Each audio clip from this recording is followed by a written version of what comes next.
Karnataka taxi trade union ವತಿಯಿಂದ car seize ಮಾಡಲಾಗಿದ್ದು, white board car ಮಾಲೀಕರು ಕಾರುಗಳನ್ನು ಸೆಲ್ಫ್ ಡ್ರೈವ್ ನೀಡುತ್ತಿದ್ದಾರೆ. ಯೆಲ್ಲೋ ಬೋರ್ಡ್ ಇನ್ನೋವಾ ಕಾರಿಗೆ 16,000 ಟ್ಯಾಕ್ಸ್ ಇದೆ. ನಾವು ಟ್ಯಾಕ್ಸ್ ಕಟ್ಟಿ ಬಾಡಿಗೆ ಹೊಡೆಯುತ್ತೇವೆ. ವೈಟ್ ಬೋರ್ಡ್ ಮಾಲೀಕರು ಆನ್ಲೈನ್ನಲ್ಲಿ ವೆಬ್ಸೈಟ್ ಮಾಡಿಕೊಂಡಿದ್ದಾರೆ. ಹೊರಗಿನವರಿಗೆ ಬಾಡಿಗೆಗೆ ನೀಡುತ್ತಿದ್ದಾರೆ. ಇದರಿಂದ ನಮಗೆ ಜೀವನ ನಡೆಸಲು ಕಷ್ಟವಾಗುತ್ತಿದೆ. ಈ ಗಾಡಿಯನ್ನ ರೈಲು ನಿಲ್ದಾಣದ ಬಳಿ ನಾವು ಹಿಡಿದು ತಂದಿದ್ದೇವೆ. ನಾವೇ ಸುಮಾರು 20ಕ್ಕೂ ಹೆಚ್ಚು ಗಾಡಿಗಳನ್ನ ಹುಡುಕಿ ತಂದಿದ್ದೇವೆ ಎಂದು ಅಸೋಸಿಯೇಷನ್ ಸದಸ್ಯ ಹೇಳಿಕೆಯನ್ನ ಕೊಟ್ಟಿದ್ದಾರೆ. ನಮಸ್ಕಾರ. ನಾವು ಬಂದೆ ಕರ್ನಾಟಕ ಟ್ಯಾಕ್ಸ್ ಆರ್ಗನೈಸೇಷನಿಂದ ಬಂದಿದ್ದೀವಿ, ಟ್ರೇಡ್ ಯೂನಿಯನ್ನಿಂದ.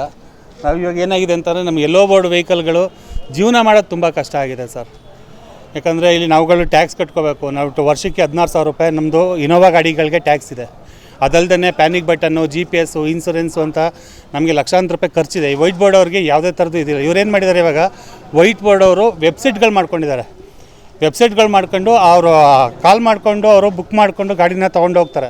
ಅದರಿಂದ ನಮ್ಮ ಯೆಲ್ಲೋ ಬೋರ್ಡ್ ವೆಹಿಕಲ್ಗಳಿಗೆ ಬಾಡಿಗೆಗಳು ನಡೀತಾ ಇಲ್ಲ. ಇವಾಗ ತುಂಬ ತೊಂದರೆಯಲ್ಲಿದ್ದೀವಿ. ಮೈಸೂರಲ್ಲಿರೋ ಎಲ್ಲ ಸೆಲ್ಫ್ ಡ್ರೈವ್ಗಳು ಕೊಡ್ತಾಯಿದ್ದಾರೆ. ಅವರು ಏನು ಮಾಡ್ತಾರೆ, ಸರ್ಕಾರಕ್ಕೂ ಈ ಟ್ಯಾಕ್ಸ್ಗಳು ಇದರಲ್ಲಿ ವಂಚನೆ ಮಾಡ್ತಾಯಿದ್ದಾರೆ. ಜೊತೆಲಿ ನಮ್ಮಗಳು ಯೆಲ್ಲೋ ಬೋರ್ಡ್ ವೆಹಿಕಲ್ಗಳು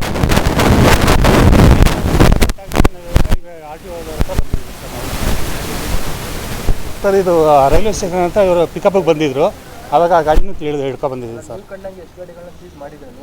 ಸರ್ ನಾವೇ ಇದರಲ್ಲಿ ಒಂದು 20-25 ಗಾಡಿ ಸೀಸ್ ಮಾಡಿದ್ದೀವಿ ಸರ್. ತೊಗೊಂಡು ಬಂದರೆ ಇವ್ರನ್ನೇ ಹೇಳ್ತಾರೆ ನಮಗೆ ಇವಾಗ ಅವ್ರದ್ದು ಏನು ಸಾಕ್ಷಿ ಬೇಕು ಅವರು ಅಂತ ಕೇಳ್ತಾರೆ. ನಾವೇನು ಸಾಕ್ಷಿ ಕೊಡೋದ ಸರ್? ಇವಾಗ ನಾವು ಇಲ್ಲಿ ಗಾಡಿ ಓಡಿಸ್ಬೇಕು, ಜೀವನ ಮಾಡಬೇಕು. ಜೊತೆಲಿ ಈ ಗಾಡಿ ಹಿಡ್ಕೊ ಬಂದಾಗ ಇವರು ಯಾವುದ್ರಲ್ಲಿ ಬುಕ್ ಮಾಡಿದ್ದಾರೆ, ಏನು ಸಾಕ್ಷಿ ಏನಿದೆ ಅಂತ ಕೇಳ್ತಾರೆ. ನಾವು ಸಾಕ್ಷಿ ಕೇಳಿದ್ರೆ ಕಸ್ಟಮರ್ ಯಾರೂ ಒಪ್ಕೊಳ್ಳಲ್ಲ ಸರ್. ಕಸ್ಟಮರ್ಗೆ ಏನಾಗುತ್ತೆ, ಇವ್ರಿಗೆ ದುಡ್ಡು ಕಮ್ಮಿ ಇರುತ್ತೆ. ಅದರಿಂದ ಅವ್ರು ಬುಕ್ ಮಾಡ್ಕೊಂಡು ತೊಗೊಂಡು ಹೋಗ್ತಾರೆ. ಅವ್ರಿಗೆ ನಮಗೆ ಯಾವುದೇ ಥರದ ಸಾಕ್ಷಿಗಳು ಸಿಗೋಲ್ಲ ಫಸ್ಟ್ ಆಫ್ ಆಲ್ ಆಗಿ. ಅದರಿಂದ ತುಂಬ ತೊಂದರೆ ಆಗ್ತಾಯಿದೆ ಸರ್. ಸರ್ ತುಂಬ ನೆಗ್ಲಿಜೆನ್ಸ್ ಇದೆ ಸರ್. ಕ್ರಮ ತೊಗೋತಾರೆ, ತುಂಬ ಲೇಟಾಗಿ ತೊಗೋತಾರೆ. ಇವಾಗ ಗಾಡಿ ತೊಗೊಬಂದು ಹಾಕಿದ್ದಾರೆ. ಅವ್ರೇನು ಹೇಳ್ತಾರೆ, ಅವರು ಓನರ್ ಬಂದ ಮೇಲೆ ನೋಡ್ದ ಅಂತಾರೆ. ಇವ್ರು 3 ತಿಂಗಳು ಸಸ್ಪೆಂಡ್ ಮಾಡ್ತೀನಿ RC ಕಾರ್ಡ್ನ ಅಂತ ಹೇಳ್ತಾರೆ. 3 ತಿಂಗಳು RC ಕಾರ್ಡ್ ಸಸ್ಪೆಂಡ್ ಆಯಿತು ಅಂತಂದರೆ ನಾವು 3 ತಿಂಗಳಿಗೆ 4,000 ರೂಪಾಯಿ ಟ್ಯಾಕ್ಸ್ ಕಟ್ತೀವಿ ಸರ್ ನಾವು. ಇವ್ರು ಗಾಡಿ ಇಲ್ಲಿ ನಿಂತ್ಕೊಂಡ್ರೆ ಅವ್ರಿಗೇನಿದೆ, ಈ ಗಾಡಿ 2008 ಮಾಡಲು ಸರ್. ಅಲ್ಲಿಂದನೂ ಗಾಡಿನ ಓಡಿಸ್ತಾನೆ ಇದ್ದಾರೆ. ಹಿಂಗಂದ್ರೆ ಇವರು ಇಲ್ಲಿವರೆಗೂ ಎಷ್ಟು ಟ್ಯಾಕ್ಸ್ನ ಕರ್ನಾಟಕ ಸರ್ಕಾರಕ್ಕೆ ಅವರು ಮೋಸ ಮಾಡಿದ್ದಾರೆ. ತುಂಬ ಹೊಡ್ತಾ ಬೀಳ್ತಾ ಇದೆ ಸರ್. ಜೀವನ ಮಾಡೋದೇ ತುಂಬ ಕಷ್ಟ ಆಗಿದೆ. ನಾವೆಲ್ಲ ಯೆಲ್ಲೋ ಬೋರ್ಡ್ ವೆಹಿಕಲ್ ಚಾಲಕರನ್ನ ಸರ್. ಸರ್ ನಮ್ಮದು ಪ್ರಾಬ್ಲಮ್ ಏನಾಗಿದೆ ಅಂತಂದರೆ, ನಮಗೆ ಮೈಸೂರು ಸಿಟಿ ಮೇನು ಟೂರಿಸ್ಟ್ ನಡೆಯೋದ್ರಿಂದ ನಮ್ಗೆ ನಡೆಯೋದೇ 3 ತಿಂಗಳು 4 ತಿಂಗಳು ಟೂರಿಸ್ಟ್ ನಡೆಯೋದು. ಅದರಲ್ಲಿ ವೈಟ್ ಬೋರ್ಡ್ ಅವ್ರದ್ದೇ ಅರ್ಧ ಕಾಟ. ಈಗ ನಮ್ಮದು 09 RTOದಲ್ಲಿ ಏನಾಗ್ಬಿಟ್ಟಿದೆ ಅಂತಂದರೆ, ಈಗ ನಾವು 1 ಸಲ ಅಲ್ಲ 2 ಸಲ ತುಂಬ ಸಲ ಬಂದು ಇಲ್ಲಿ ಕಂಪ್ಲೇಂಟ್ ರೈಸ್ ಮಾಡಿದ್ದೀವಿ ನಮ್ಮದು ಯೂನಿಯನ್ ಕಡೆಯಿಂದ. ಇವ್ರೇನು ಕ್ರಮ ಕೈಗೊಳ್ಳಲ್ಲ. ಯಾವ್ದಾರು ಒಂದು ಗಾಡಿ ಹಿಡಿತಾರೆ, ಬಿಟ್ಬಿಡ್ತಾರೆ. ಮತ್ತು ನಮ್ಗೆ main railway station, suburban bus stand, Infosys, ಈ 3 ಕಡೆ ವೈಟ್ ಬೋರ್ಡ್ ಹಾವಳಿ ತುಂಬ ಜಾಸ್ತಿ ಆಗ್ಬಿಟ್ಟೈತೆ. ಅದೊಂದು ವೈಟ್ ಬೋರ್ಡ್ ಹಾವಳಿ ಏನು ಅಂತಂದರೆ, ಅವರೇ ಸೆಲ್ಫ್ ಡ್ರೈವ್ ಕೊಡೋದು. ಅವ್ರೇನು ಮಾಡ್ತಾರೆ, ಈ ಕಸ್ಟಮರ್ಗಳು ಸೆಲ್ಫ್ ಡ್ರೈವ್ ಸಿಗೋದ್ರಿಂದ ಗಾಡಿ ತಗೋ ಹೋಗ್ತಾ ಇದ್ದಾರೆ. ಈಗ ನಮಗೆ ಇವ್ರದ್ದು ಇನ್ಸೂರೆನ್ಸ್ ಕಟ್ಟಬೇಕು, ರೋಡ್ ಟ್ಯಾಕ್ಸ್ ಕಟ್ಟಬೇಕು, ಇದು ಅದ್ರ ಜೊತೆಗೆ ಪ್ಯಾನಿಕ್ ಬಟನ್ ಎಲ್ಲ, ಇದರಿಂದೆಲ್ಲ ನಮ್ಗೆ ತುಂಬ ತೊಂದರೆ ಆಗ್ತಾಯಿದೆ. ಇವರು ಅಧಿಕಾರಿಗಳು ಎಷ್ಟೇ ಸಲ ಇನ್ಫಾರ್ಮೇಷನ್ ಮಾಡಿದ್ರು ಅವರು ಕ್ರಮ ಕೈಗೊಳ್ತಾ ಇಲ್ಲ. ಅವ್ರದ್ದು ಇನ್ನೊಂದು ಪ್ರಾಬ್ಲಮ್ ಏನು ಅಂತಂದರೆ, ಈಗ ನಾವು 1 ಸಲ ಕಂಪ್ಲೇಂಟ್ ಕೊಟ್ಬಿಟ್ಟು ಹೋಗಿರ್ತೀವಿ ನಮ್ಮ ಯೂನಿಯನ್ ಕಡೆಯಿಂದ. ನೆಕ್ಸ್ಟ್ ಸಲ ವರ್ಷಕ್ಕೆ ಅಲ್ಲೇ ಒಬ್ಬರು ಅಧಿಕಾರಿ ಚೇಂಜ್ ಆಗಿಬಿಡ್ತಾರೆ. ಮತ್ತೆ ಅವ್ರು ಬಂದರೆ ಮತ್ತೆ ಇನ್ನೊಂದು ಸಲ ಕಂಪ್ಲೇಂಟ್ ನಿಮ್ಮದು ಯೂನಿಯನ್ ಕಡೆಯಿಂದ ಕಂಪ್ಲೇಂಟ್ ಕೊಟ್ಬಿಟ್ಟು ಹೋಗಿ ಅಂತಾರೆ. ಇದೇ ಥರ ಪ್ರತಿ ಸಲ ನಮ್ಗೆ ಇದೇ ಥರ ಪ್ರಾಬ್ಲಮ್ ಆಗ್ತಾಯಿದೆ. ವೈಟ್ ಬೋರ್ಡಿಂದ ನಮ್ಗೆ ತುಂಬ ಹೊಡ್ತಾ ಬೀಳ್ತಾ ಇದೆ. ನಮ್ಮ ಜೀವನ ನಡೆಸೋದು ತುಂಬ ಕಷ್ಟ ಆಗ್ಬಿಟ್ಟೈತೆ. ಅಧಿಕಾರಿಗಳಿಗೂ ಸರ್ ಏನು ಮಾಡಿಲ್ಲ. ಈಗ ನಾವೇ ತುಂಬ ಸಲ ಈ ಥರ ಗಾಡಿ ಬಂದು ಬಾಡಿಗೆ ಹೊಡಿತಾ ಇದ್ದಾರೆ. ನಮಗೆ ಇನ್ಫಾರ್ಮೇಷನ್ ಕೊಟ್ಟಿರೋ, ನಾವೇ ಇನ್ಫಾರ್ಮೇಷನ್ ಕೊಡ್ತೀವಿ ಅವ್ರಿಗೆ. ಬಟ್ ಅವರು ನಿಮಗೆ ಸಾಕ್ಷಿ ಏನಿದೆ ಅಂತ ಕೇಳ್ತಾರೆ. ಈಗ ನಮ್ಗೆ ಇನ್ಫಾರ್ಮೇಷನ್ ಯಾವ ಥರ, ನಮ್ಗೆ ಯಾರೋ ಫ್ರೆಂಡ್ಸು ಈಗ ಅಲ್ಲಿ ಜೊತೆಲಿರೋ ಗಾಡಿ ನಿಂತರ ಬಾಡಿಗೆ ಹೊಡಿತೈತೆ. ಈಗ ಒಂದು ಮೈಸೂರಲ್ಲಿ ಮೇನ್ ಶೂಟಿಂಗ್ಗಳು ನಡೀತಾ ಇರ್ತವೆ. ಶೂಟಿಂಗ್ಗಳು ವೈಟ್ ಬೋರ್ಡ್ಗಳು ಬಾಡಿಗೆ ಹೊಡಿತಾ ಇರ್ತವೆ.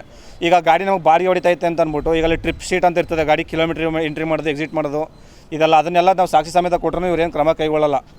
ಆಮೇಲೆ ಇಲ್ಲಿ ನಮ್ದು ಇನ್ನೊಂದು ಪ್ರಾಬ್ಲಮ್ ಏನಾಗ್ಬಿಡುತ್ತೆ ಅಂದರೆ, ಇವರು ಲಿಮಿಟು ಈಗ ನಾವು ಇರೋದೆಲ್ಲ ಡ್ರೈವರ್ಗಳು, ನಾವು ಬೆಳಗ್ಗೆಯಿಂದ ಸಾಯಂಕಾಲ ಗಂಟೆ ಗಾಡಿ ಓಡಿಸಿದ್ರೆ ಬರೋದೇ 500-600 ರೂಪಾಯಿ ನಮಗೆ. ನಾವು ಒಂದು ದಿವಸ ನಮ್ಮ ಕೂಲಿ ನಮ್ಮ ಕಾರ್ಯಾಚರಣೆ ಎಲ್ಲ ಬಿಟ್ಕೊಂಡು ಇಲ್ಲಿ ಬಂದು ನಾವು ಇವರಿಗೆಲ್ಲ ಇನ್ಫಾರ್ಮೇಷನ್ ಕೊಟ್ಟರು ನಮ್ಮದು ಈ ಸರೌಂಡಿಂಗ್ ಬರೋಲ್ಲ, ಇನ್ನೊಂದು ಸರೌಂಡಿಂಗ್ ಬರುತ್ತೆ. ಈ ಥರ ತಿರ್ಗಿ ನಾವು ಇಲ್ಲಿಂದ ಹೋಗಿ ಅಲ್ಲೇ ಕಂಪ್ಲೇಂಟ್ ಕೊಡಿಸಿ ಇವ್ರದ್ದು ಅಲ್ಲೇ ಬಾಡಿಗೆ ಮುಗಿಸ್ಕೊಂಡು ಒಂದೇ ಆಗಿರ್ತಾರೆ. ಈ ಥರ ನಮಗೆ ಮೇನ್ ಪ್ರಾಬ್ಲಮ್ ಆಗೈತೆ. ನಮ್ಮ ಮೈಸೂರು 09 RTO ಮತ್ತು 55 RTO ಏನಿದೆ, ಇದಕ್ಕೆ ತಕ್ಕಂತೆ ಕ್ರಮ ಕೈಗೊಳ್ಬೇಕು. ನೋಡ್ತಾರೆ, ಇಲ್ಲೇ ಒಂದು ವೆಹಿಕಲ್ಲು, ಈಗ ನಮ್ಮದು ನಾವೇ ಇದನ್ನು ಇಟ್ಕೊಬಂದು ಕೊಟ್ಟಿರೋದು. ಇದು ಮೊದಲನೇ ಒಂದು ಸಲ ವಾರ್ನ್ ಮಾಡಿದ್ದೀವಿ. ಮತ್ತೆ ಪದೇ ಈ ಥರ ಮಾಡ್ತಾಯಿದ್ದಕ್ಕೆ ನಮ್ಗೆ ನ್ಯಾಯ ಬೇಕು ಸರ್.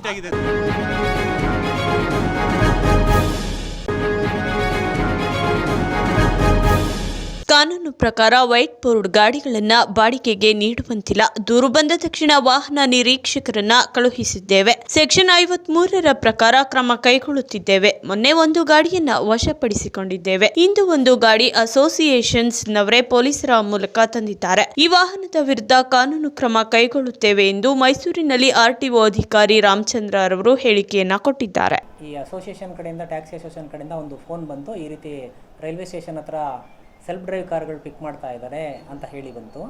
ಅದು ಕಾನೂನು ಪ್ರಕಾರ ವೈಟ್ ಬೋರ್ಡ್ ಗಾಡಿಗಳನ್ನ ಸೆಲ್ಫ್ ಡ್ರೈವ್ ಆಗಿ ಬಾಡಿಗೆ ಕೊಡಲಿಕ್ಕೆ ನಮ್ಮ ಕಾನೂನಿನಲ್ಲಿ ಅವಕಾಶ ಇಲ್ಲ. ಹಾಗಾಗಿ ಈ ಕಂಪ್ಲೇಂಟ್ ಬಂದ ತಕ್ಷಣ ನಮ್ಮ ಮೋಟ್ರ್ ವಾಹನ ನಿರೀಕ್ಷಕರನ್ನ ಕಳಿಸಿ ನಿನ್ನೆ ಕೂಡ ಒಂದು ಗಾಡಿನ ನಾವು ಸೀಸ್ ಮಾಡಿದ್ದೀವಿ. ಸೀಸ್ ಮಾಡಿ ಅದರ ಮೇಲೆ ಸೆಕ್ಷನ್ 53 ಪ್ರಕಾರ ನಾವು RC ಸಸ್ಪೆನ್ಷನ್ಗೆ ಮತ್ತು ಉಳಿದಂಥ ಕ್ರಮಕ್ಕೆ ನಾವು ಅದನ್ನು ಕೈಗೊಳ್ತಾ ಇದ್ದೀವಿ. ಇವತ್ತು ಬೆಳಿಗ್ಗೆನೂ ಒಂದು ಫೋನ್ ಬಂತು, ಈ ರೀತಿ ಮಾಡ್ತಾ ಇದೆ, ಕಂಟಿನ್ಯೂ ಆಗ್ತಾಯಿದೆ ಅಂತ ಹೇಳ್ಬಿಟ್ಟು ಅವರೇನೇ ಗಾಡಿನ ಸೀಸ್ ಮಾಡಿ ಟ್ರಾಫಿಕ್ ಪೊಲೀಸ್ ಇನ್ಸ್ಪೆಕ್ಟರ್ ಮುಖಾಂತರ ತಂದು ನಮ್ಮ ಇದಕ್ಕೆ ಪ್ರೆಮಿಸಸ್ಗೆ ಹ್ಯಾಂಡ್ ಓವರ್ ಮಾಡಿದ್ದಾರೆ. ಈಗ ನಾವು ಆ ಗಾಡಿ ಮೇಲೂ ಕೂಡ ಪ್ರಕರಣವನ್ನು ದಾಖಲು ಮಾಡ್ತಾ ಇದ್ವಿ. ದಾಖಲು ಮಾಡಿ ನಂತರ ಅವರಿಗೆ ಓನರ್ಗಳಿಗೆ ನಾವು ನೋಟಿಸ್ ಕೊಟ್ಟು ಆ ನೋಟಿಸ್ ಮೇಲೆ ಅವರಿಗೆ ಅವ್ರನ್ನ ಆಪರ್ಚುನಿಟಿ ಕೊಟ್ಟು ಅವ್ರನ್ನ ಹಿಯರ್ ಮಾಡಿ ಮತ್ತು ಈ ರಿಜಿಸ್ಟ್ರೇಷನ್ ವಯೋಲೇಷನ್ ಇರೋದ್ರಿಂದ ಈ ವಯೋಲೇಷನ್ ಮೇಲೆ ಏನು ಕ್ರಮ ತೊಗೋಬೋದು ನಮ್ಮ ಮೋಟರ್ ವೆಹಿಕಲ್ ಆಕ್ಟ್ ಪ್ರಕಾರ ಅದನ್ನು ತೊಗೊಂಡು ಅವ್ರ ದಂಡನ ವಿಧಿಸ್ಬಿಟ್ಟು ನಾವು ಕ್ರಮ ಕೈಗೊಳ್ತೀವಿ. ನಾವು ಸಾಕಷ್ಟು ಗಾಡಿಗಳು ಈ ರೀತಿ ಬಾಡಿಗೆ ಕೊಡ್ತಾ ಇದ್ದಾರೆ. ಆದರೂ RTO ಅಧಿಕಾರಿಗಳು ಎಲ್ಲೋ ಒಂದು ಕಡೆ ಇಲ್ಲ, ಆ ರೀತಿ ಏನಿಲ್ಲ. ಈಗ ನಾವು ಎನ್ಫೋರ್ಸ್ಮೆಂಟ್ ಮಾಡುವಾಗ ನಾವು ರೆಗ್ಯುಲರಾಗಿ ಮಾಡ್ತಾನೆ ಇರ್ತೀವಿ. ನಾವು ಅದನ್ನು ಇದು ನಮ್ಗೆ ಗೊತ್ತಾಗದಿದ್ದಂಗೆ ಮಾಡ್ತಾ ಇದ್ದಾರೆ. ಇದ್ರ ಮೇಲೆ ನಾನು ಇವಾಗ ಬಂದಿದ್ದೀನಿ. ಇವಾಗ ಇದ್ರ ಮೇಲೆ ಕ್ರಮ ತಗೊಂಡು ನಾನು ಅದು ಏನಿದೆ ವೆಬ್ಸೈಟ್ಗಳಲ್ಲಿ ಅವರು ಕೆಲವೊಂದು ಗಾಡಿಗಳನ್ನ ಕೊಡ್ಬೇಕಾದ್ರೆ ಬ್ಲ್ಯಾಕ್ ಬೋರ್ಡ್ ಹಾಕಿರ್ತಾರೆ. ಅಲ್ಲಿ ಕಾಲ್ ಮಾಡಿ ಹೋದಾಗ ವೈಟ್ ಬೋರ್ಡ್ಗಳನ್ನ ಇಶ್ಯೂ ಮಾಡ್ತಿದ್ದಾರೆ. ಅಂಥದ್ರ ಮೇಲೆ ನೀವು ನಿಮ್ಮ ಸರ್ವರಲ್ಲಿ ಏನು ನಿಗಾ ವಹಿಸ್ಲಿಕ್ಕೆ ಆಗಲ್ವಾ? ಸಾಧ್ಯನೇ ಇಲ್ವಾ? ಇಲ್ಲ, ನಮ್ಮ ಸರ್ವರಲ್ಲಿ ಅದು ಗೊತ್ತಾಗೋದಿಲ್ಲ. ಅದನ್ನು ಇದೇನಾಗಿದೆ ಗೂಗಲಲ್ಲಿ ಮಾಡ್ತಾ ಇರೋದು. ಗೂಗಲಲ್ಲಿ ಮಾಡಿ ಇಲ್ಲೀಗಲಾಗಿ ಮಾಡ್ತಾ ಇದ್ದಾರೆ. ಹೌದು, ಗೂಗಲಲ್ಲಿ ಇದು ಮಾಡಿಕೊಂಡು ಇಲ್ಲೀಗಲಾಗಿ ಮಾಡ್ತಾ ಇದ್ದಾರೆ. ಈ ರೀತಿ ಇಲ್ಲೀಗಲಾಗಿ ಕೊಡೋದು ಓನರ್ದು ಕೂಡ ತಪ್ಪು, ತಗೊಳ್ಳೋರ್ದು ಕೂಡ ತಪ್ಪು. ಹಾಗಾಗಿ ನಾವೇನಾಗಿದೆ ಅಂದರೆ ವೆಹಿಕಲ್ ಮೇಲೆ ಮಾತ್ರ ಆಕ್ಷನ್ ತೊಗೊಳ್ಳಿಕ್ಕೆ ನಮಗೆ ಕಾನೂನಲ್ಲಿ ಅವಕಾಶ ಇರೋದು, ವ್ಯಕ್ತಿ ಮೇಲೆ ತೊಗೊಳ್ಳಿಕ್ಕೆ ಅವಕಾಶ ಇಲ್ಲ. ಆಗ ಗಾಡಿನ ಸೀಸ್ ಮಾಡಿ ಅದ್ರ ಮೇಲೆ ನಾವು ಆಕ್ಷನ್ ತೊಗೊಂಡು ನಾವು RC ಸಸ್ಪೆಂಡ್ ಮಾಡ್ತೀವಿ, ಮತ್ತು ಇನ್ನೊಂದು ಅವ್ರು ಪೆನಾಲ್ಟಿ ಹಾಕ್ತೀವಿ, ಏನು ಟ್ಯಾಕ್ಸ್ ಕಟ್ಟಬೇಕು ಅದನ್ನು ತೊಗೋತೀವಿ. ಆ ರೀತಿ ಕ್ರಮ ತೊಗೋತೀವಿ ನಾವು. ಈ ಥರ ಮಾಡಿದ್ರೆ ಏನು ಪನಿಷ್ಮೆಂಟ್ ಆಗ್ಬೋದು ಅಂತ ನಾರ್ಮಲ್ ಆಗಿ ಸಸ್ಪೆಂಡ್ ಆದರೂ ಮತ್ತೆ ರಿಕವರಿ ಮಾಡ್ಕೊಳ್ಳೋ ಚಾನ್ಸಸ್ ಇರ್ತದೆ. ಒಂದು ಪರ್ಮನೆಂಟ್ ಆಗಿ ಅವ್ರ ಒಂದು ಭಯ ಇರ್ತದಲ್ಲ. ಅಲ್ಲ, ಆ ಥರ ಇದ್ದಾಗ ಅವರು ಬೇಕಿದ್ರೆ ಅದನ್ನು ಕನ್ವರ್ಷನ್ ಮಾಡ್ಕೊಳ್ಳಿ. ಅವ್ರನ್ನ ಕನ್ವರ್ಷನ್ ಮಾಡಿಕೊಂಡು ಎಲ್ಲೋ ಬೋರ್ಡ್ ಆಗಿ ಯೂಸ್ ಮಾಡ್ಕೊಳ್ಳಿಕ್ಕೆ ಅವಕಾಶ ಮಾಡ್ಕೊಳ್ಳಿ. ಅದಕ್ಕೆ ಕಾನೂನಲ್ಲಿ ಅವಕಾಶ ಇದೆ, ಅದು ಮಾಡ್ಕೊಂಡು ಅವ್ರು ಓಡಿಸ್ಬೋದು. ಇದರಂತೆ ಕೂಡ ಅವರು ಕೂಡ ಟ್ಯಾಕ್ಸಿ ಮಾಡ್ಕೊಂಡು ಓಡಿಸ್ಬೋದು. ಅದನ್ನು ಇಲ್ಲಿಗಲ್ ಮಾಡೋದು ಬೇಡ. ಖಂಡಿತ ಮಾಡ್ತೀವಿ, ಖಂಡಿತ. ಈಗ ನಮ್ಮ ಹತ್ರ ಕಂಪ್ಲೇಂಟ್ಗಳು ಬಂದಿದ್ದಾವೆ, ನಡೀತಾ ಇದೆ ಅಂತ ಗೊತ್ತು. ಈಗಾಗಲೇ ರಾಜ್ಯದ ಬೇರೆ ಬೇರೆ ಕಡೆಯೆಲ್ಲ ಈ ರೀತಿ ಡ್ರೈವ್ ಆಗ್ತಾ ಇದೆ. ನಮ್ಮಲ್ಲೂ ಕೂಡ ಮೈಸೂರಲ್ಲೂ ಕೂಡ ನಾವು ಡ್ರೈವ್ ಮಾಡ್ತೀವಿ. ಅದ್ರ ಮೇಲೆ ನಾನು ಕ್ರಮ ತೊಗೋತೀನಿ.